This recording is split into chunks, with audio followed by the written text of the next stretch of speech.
The following is a paid political program.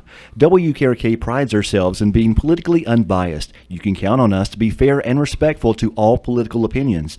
We do sell airtime to all political parties, candidates, or those who wish to discuss political issues, and we will be transparent about who is sponsoring the political program. If you wish to purchase airtime on WKRK, please call 828-837-4332. The following program is paid for by Palmer for Shereiff. Good morning, Sheriff Palmer. Good morning. How are you this morning? Doing great. Welcome back. Didn't we just see each other not too long ago? I think so. We kind of run into each other every now and then, don't we? That's right. Yeah. All right. Well, welcome back to the show. And we mentioned first off the bat we need to talk about the kids' fishing day. Yes, we do. For the kids' fishing day, it was scheduled to be tomorrow morning, and with the cold weather that's coming in and possible rain on tomorrow coming through, and I think it's supposed to be off and on showers for most of the day, we're going to cancel that event and hopefully do it on April 14th, weather permitting, that day. So I know it's a little bit inconvenience because a lot of people have planned on coming and kind of got their Saturdays in order for that. But we're wanting the kids to enjoy themselves and have a good time, and I think it's supposed to be pretty chilly that morning with the possibility of rain, and there's no need of getting kids out and that, getting them sick and all that kind of stuff. And folks can go to WKRK's Facebook page and share that link. I think we posted it on Thursday, so if you want to help get the word out, spread that word out, you can just share that on your Facebook wall for those kids who may be going. Now, don't get mad if it turns off 60 and sunny all day long. Everything's fine because we're just depending on the weatherman here. That's right. We know how they can be wrong sometimes. But a time or two I've seen that. Right. Yeah, especially when snow. Yeah, you never know. Exactly. Yeah, that's kind of hard to predict sometimes. It is.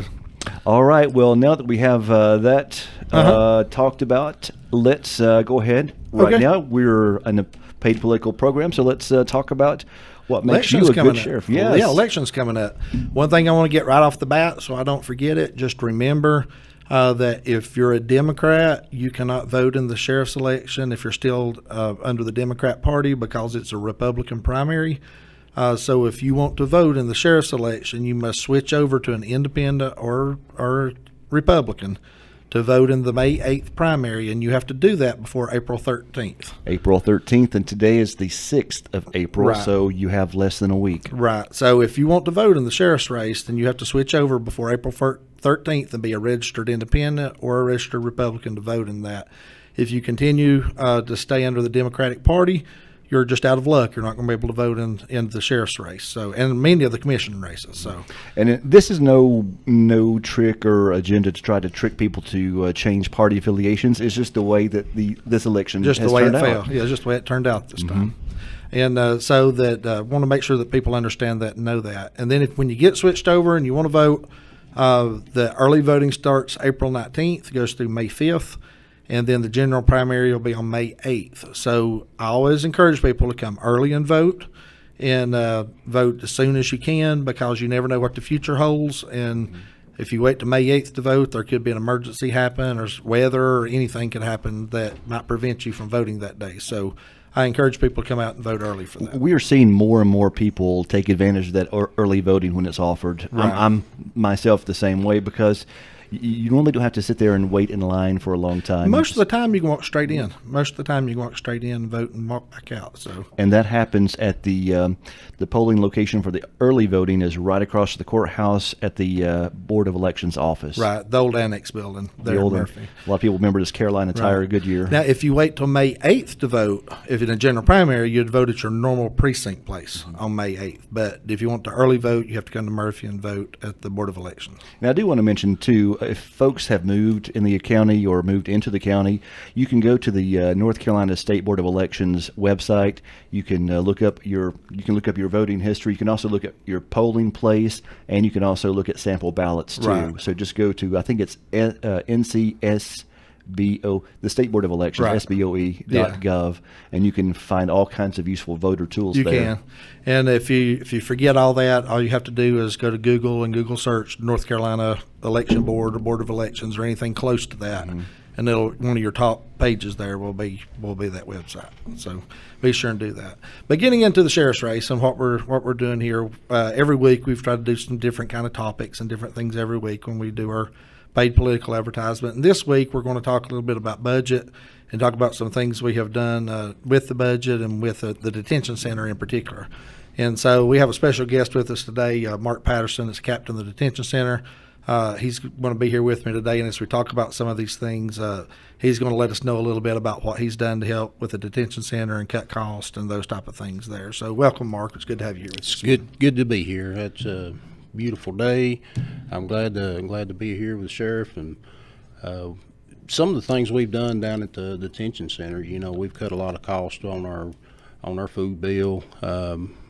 We recently signed a contract with Summit Food Groups to run our kitchen, and that's going to save us somewhere in the neighborhood between $50,000 and $70,000 a year. So that's going to be a huge savings there.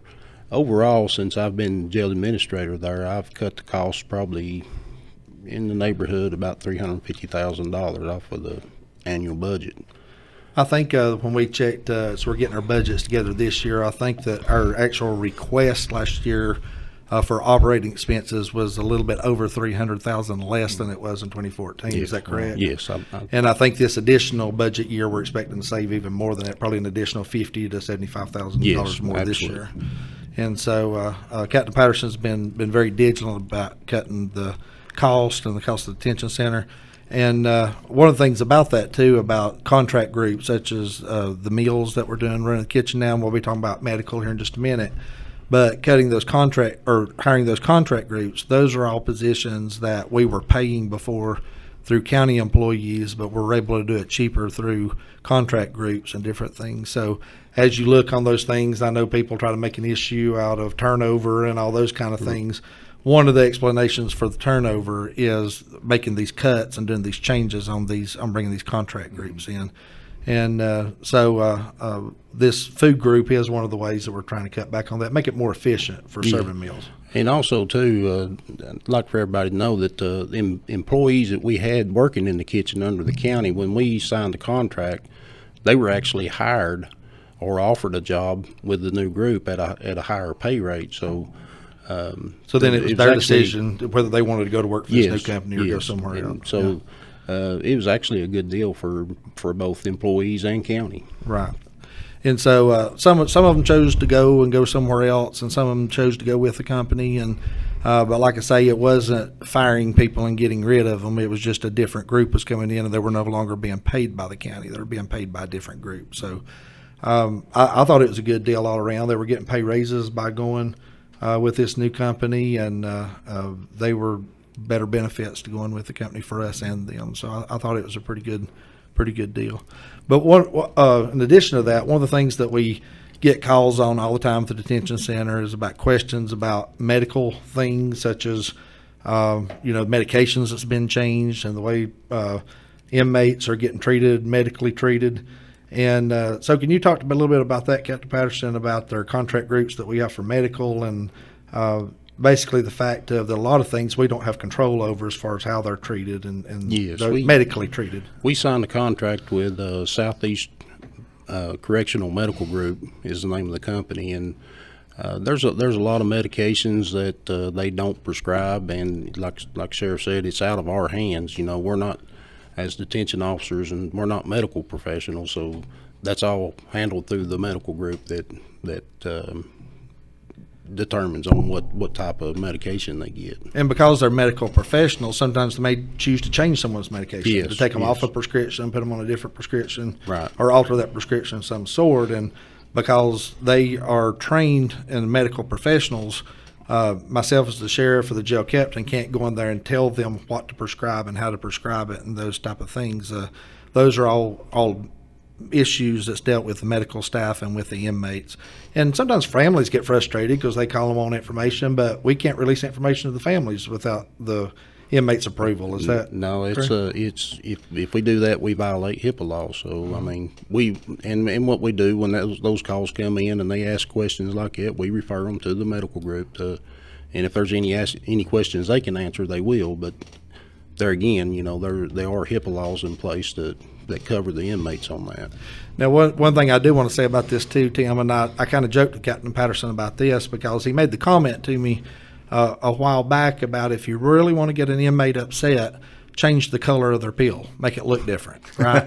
It can be exactly the same thing, but the pill may look different because it's from a different manufacturer, a different company, and they get really upset. But I told him, I said, I've had firsthand knowledge of this because some of the medications I take that's prescribed to me, I went to a pharmacy to get it, and they wasn't out of that brand, and they gave me a different brand. Mm-hmm. And when I put it in my little, what I call my little old man boxes that has Sunday, Monday, Tuesday, Wednesday. I have one too. Through there. When I got to looking at it, all the pills were white, and that just put me into a tizzy because I was used to seeing a blue one and a green one and all those kind of things. And so I told him, I said, I totally understand what the inmates go through now when you change the color of their pills, because it took me a long time to ever get over that my pills didn't look the same as they did before. I can relate to that as well. But along those lines, we get those calls a lot of times from families, and inmates complain to their families that medical staff has changed their medication or changed their pills, and they're not getting the same thing they were, and those type of things. But those are all medical decisions that's made. And a lot of what inmates are suffering with, or their different diseases they may have, or different medical issues, the medical staff can't even share with us. They can't even tell us what's going on with it because of HIPAA laws and because of those things. So even as sheriff, a lot of times I don't know why medical changed a medication or why they did something different. The captain don't know why they did it or did something different. Because of those HIPAA laws, we're not even allowed to know what's wrong with them, much less why they changed their medications and those things. So I hope that people understand that and they can kind of get a better idea of that. But there was some savings, I think, occurred with going with this medical group. Yes, there was. We actually started out with one company before this one, and decided to switch over and saved quite a bit of money switching to this new company. Right. Do you know right offhand how much it was that we saved? Just approximately. I think it was right around $30,000. Yeah, by switching from the other company to this one. Yes. And so we're constantly, and Captain Patterson especially is constantly looking for ways to save and ways to cut the budget there at the detention center. Has done an excellent job doing that. Sometimes he wants to cut it even more, but he might not get approval for that. And he'll sit in my office and say, "No, Sheriff, we can save more money if we do this." And I'm like, "Yeah, but we might not want to do that." So is Mark campaigning under a tightwad umbrella? He may be. I can say this for certainty. He is a fiscal conservative. All right. I can say that with certainty. Conservative is a very big word to me. Conservative, all right. Yeah. Also, I'm always looking for ways to save money, but I'm also looking for ways to bring money into the jail. We generate quite a bit of revenue by housing federal inmates and inmates from other counties when they get overcrowded. We just recently signed another contract with the federal marshals, and we're going to be getting some inmates out of the Greenville, Tennessee area, and I'm thinking that's going to really boost our revenue up. Right now, for the 2017-18 fiscal year, we're over $800,000 for revenue coming into the jail, so we're doing real good on that. And a lot of people don't imagine the jail as being a revenue producer, but it is. It is. Yes. And probably we're on track that by the time the fiscal year's over, probably hit $1 million mark. I would say we would go just a little over $1 million. Yeah. If everything holds true the way it is right now. Yeah. And what a lot of people don't realize is, like, when we hold these federal prisoners, we have contracts we negotiate with the feds on this, and so currently we're under $55 a day plus per diem and travel and those kind of things for the inmates. But those contracts are being negotiated, and I think we proposed $75 per day. Yes, and, yes. We started out when the jail was open. The contract was $55 a day, and it's been that way ever since. We spoke with the marshals, and they thought it was actually a good idea too that we renegotiate it, and it's in the approval phase now, waiting on it to get back from Washington, and we'll be getting right at $75 a day per inmate. Yeah. And so when we start picking these inmates up out of the Greenville, Tennessee area, then there'll be more inmates we can house and more revenue that's coming in. So we try to offset our budgets of what we ask for the county monies they put up. We try to offset that by bringing revenues into the jail, and this is one of the primary ways that we bring revenues in. But also when we house inmates from other counties that are state inmates, but we're housing them for somebody else, we generate revenue that way also through these state housed inmates. They're a little bit cheaper rate than the feds, but we do house those for other counties and generate revenue that way. Yeah, Macon County and Jackson County both are big customers of ours, so we hope we keep the inmates coming in from them also. Right. And if I understand correctly, housing a Cherokee County inmate costs us money, but an out-of-county, it actually is a source of revenue. It Yes. is. Housing our people that we arrest here in Cherokee County and putting them in jail is basically just a dead expense. That's a dead expense for us. But when we generate revenue from other counties, that offsets that expense. And so that's why we keep trying to get more and more feds and more people to come in to house us so we can offset those expenses. Along with that too, and housing these inmates, one of the other big things I want to talk about before we move on to another topic here was about our inmate work program, our inmate crews that we have out working. In the wintertime, we have them out, or actually they work in the summer this way too, but they split firewood, gather and split firewood for elderly. One thing I do want to make sure that our people out there understand also is that inmates don't deliver this to elderly people's houses and take it to them.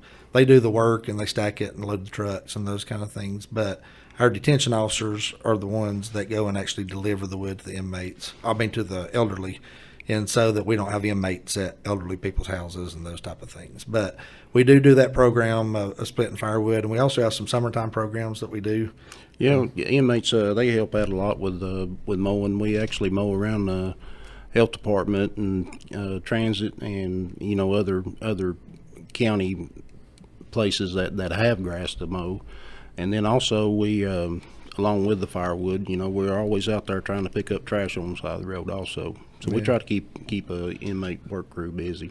Gary Chamberlain keeps us busy picking up trash. Yes. I bet he does. Yes. He does. Now, So which part of your office handles calling out and checking on the elderly and those that are in need? That's also done by the detention center. We have a senior call list is what we refer to it as, and we have a list of seniors that we call every morning just to make sure they're okay. If for some reason they don't answer the phone, we'll get with dispatch and have a deputy sent out to check on them, do a welfare check on them, and that sort of thing. I know that means a lot to a lot of families, especially when they don't live locally, but they're senior. Their mom and dad still live back here in our county. That means a lot to those families. Yeah, no, and the seniors actually enjoy it too. They get a chance to talk to somebody. Sometimes they'll stay on the phone with them for 10, 15 minutes, just talking about how their day went and everything, and the detention officers enjoy it too. And how does someone get on that list if they have a need? They can just call the jail and ask for me, and I'll see that they get put on the list, get their information and everything, their phone number, and get them on the list. All right. we also, around Christmas time, we try to take them Christmas gifts and things of that nature, just let them know that we're looking out for them on their birthdays. We try to take them a little gift or a little something for that. So it really lights their day up, and it really tickles them when the sheriff's office, and a lot of times at Christmas time I'll do it myself and take the presents around myself to them. But it really lights them up when they see the sheriff pull in their yard and bring them a Christmas gift for Christmas. And like Captain Patterson said, a lot of these people don't have family that live here local with them, or even have friends or anyone here. So just someone to come by and sit with them and visit with them a little while means the world to them. Now, it either you said it lights them up. A lot of people, when they see the sheriff pull in the yard, they don't get lit up. A lot of people don't get lit up. A lot of people turn the lights off. We're not home. Yeah, but the seniors, they really enjoy it. They really enjoy for people to drop by and talk to them and those kind of things. And we try to have little get-togethers for them and different stuff. Just try to let them know that we are watching out for them and taking care of them. And we even have detention officers that do other good things for them. Well, we know that we had one that had some water issues and some water problems. And Yeah, one of the ladies that we call every morning, she had a water leak, and her water bill got real high. And we went out. Actually, one of my detention officers went out and looked at it, went to the store, bought the parts out of his own pocket, and went back and fixed the leak and everything, and helped her out there. And that really helped her out a whole bunch. And, we have people at the sheriff's office, whether it's detention officers or deputies, do things like that on a regular basis, but don't get recognized, or a lot of people don't know they even do it. But we have deputies and detention officers both that spend money out of their own pockets just to make sure that our citizens are taken care of and their needs are met. And I think I talked in our awards banquet about, we had deputies that would one in particular, I remember, had a commitment of a teenage girl who was having some mental issues and had her committed to the hospital. but the family didn't have any money, and they didn't have any telephones or any way of contacting to find out what's going on with her. And the deputy never said anything to him, but when he left the scene, he went to Walmart and purchased him a straight talk phone, put some minutes on it and stuff, and took it back to him and give it to him, just so they could have communications with their family, And so this is what our detention officers and our deputies are doing for our public out here. And they don't ask for any reimbursements. They don't ask for any help. A lot of times we don't even know it until someone sends a thank you card or someone sends a email or something that lets us know what the deputies and the detention officers did. And they're not doing it for glory, or they're not doing it, like I say, to get reimbursed or anything like that. They're doing it because they truly care about their community. Or not even media attention. And Not even media attention. This is the kind of thing that really should be out there on the news instead Right. of all the all the crime that happens. So I love hearing about these people that do take care of their community. Right. And I guess the last topic that we want to talk about real quick today before we go is Captain Patterson is running for school board. He is on the ballot to run for school board for which district? District 3. District 3, see. Which is Wolf Creek, Hiawassee Dam, Marion, Violet, and out in that area. I'm a native of Hiawassee Dam and been there most of my life and don't have any plans of leaving. I've got a 13-year-old little girl in school, and I really think I could use my experience that I've cut the budget at the jail, and use my experience on the school board and help out with the budget with the Cherokee County school systems. And we do know there's some hot topics there with the school board as far as, everybody wants to talk about consolidation and all those things, and we know that that's a very real issue that's going to have to be addressed in the next several years, how the county is going to address that. And so I know that Captain Patterson is very passionate about that, and having a child in school, trying to figure out what to do for our future. And that's one of the things I'm telling people, any decision I make while I'm on the school board is not only going to affect the other kids, but it's going to affect my little girl too. So I'm going to do the very best I can on that. And I think another hot topic that people want to talk about in today's time, it kind of goes like with the sheriff's office, is about school safety and safety within the system and those type of things. And I think that's a topic that a lot of people are very concerned about. Is about school resource officers. Yeah, I don't. And those type of things. I don't believe we have enough school resource officers. There's only, at the current time, there's only 4, and there's 13 campuses. So you can imagine 4 officers having to go from Hiawassee Dam to Ranger, say, if there was an incident, so that there'd be a lot of lag time there before they could get there. So I think there needs to be some more resource officers. I'd like to look at they've got some really good policies in place now as far as keeping the doors locked. I'd like to look at those policies. I think we could tighten some up on them. I do manage the most secure facility in the county, so I think I could probably come up with some good ways to increase the security to schools. Right. And one of those things, too, I want to make sure the public understands this, that currently the school resource officers are not under the umbrella of the sheriff's office. They are their own company police. They work for the school system. They're employed by the school system. And they're basically their own police department there at the school system. So a lot of people ask me questions about the resource officers and what we're doing as far as the resource officers themselves, but they don't work for the sheriff's office, and we work with them, and we help them on a regular basis, and we respond to schools and help them with investigations and those type of things. But I think those are all things that need to be addressed in the future as far as that partnership with the schools and trying to strengthen that and make that better. And I know that's one of the things Captain Patterson is concerned about. I'd like to work with the sheriff, and get some more active shooter drills going. I think right now we're doing 2 a year. 2 a year. Yeah. I'd like to see some increase on that. Some more training for the SROs. Yeah. And we try to get one in the summertime and those kind of things, but it's kind of hard to schedule shooter drills and things while school is going on. We have to wait till different breaks and teacher work days and vacations and those type of things to try to get those scheduled. And when you do a full-blown shooter drill with fire department, EMS, and dispatch, and all the other agencies involved, it takes a lot of planning for that and a tedious task to pull that off. And then you have evaluations after that and try to critique what you did and how you can do things better and all those kind of things. So It's one of those things that I think we need to have on a regular schedule instead of just hit or miss when we can get there. I think we need to have them on a regular schedule. I think Captain Patterson would agree with that too. Absolutely. Are they ever done with students present so that the students know what to do? On occasion, we don't do full-on drills with students present. They do, the resource officers along with the sheriff's office and the police departments, helping them do some code red drills within the school with the students there.